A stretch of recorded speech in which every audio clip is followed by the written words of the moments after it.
Everyone welcome back. अनि म चाहिँ के भन्न आएको भन्दा मलाई चाहिँ कस्तो कुरा गरौँ लाग्यो क्या, तर नगरेको भए नि हुन्थ्यो है।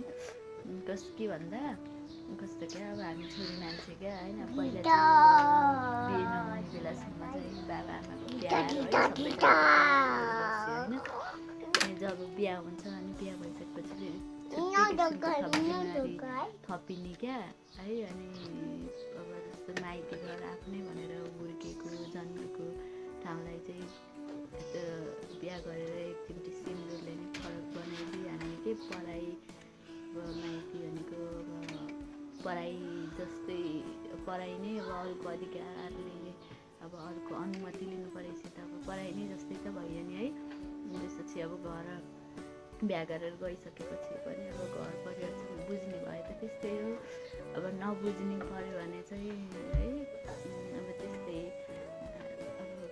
अब घरतिर पनि है अब अर्काको छोरी पढाइ घरबाट आएँ भन्ने होइन, फरक व्यवहार गर्ने, छुट्याउने।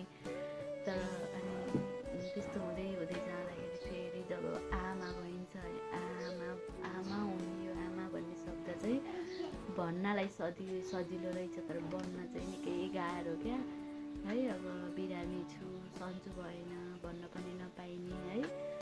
त्यस्तो त्यति धेरै जिन्दगी जिएको त छैन, भए पनि थोरै जिन्दगी जिउँदाखेरि पनि क्या छोरी मान्छे साँच्चीकै महान छ जस्तो लाग्छ क्या मलाई चाहिँ। यसो बुझ्दै जाँदा है,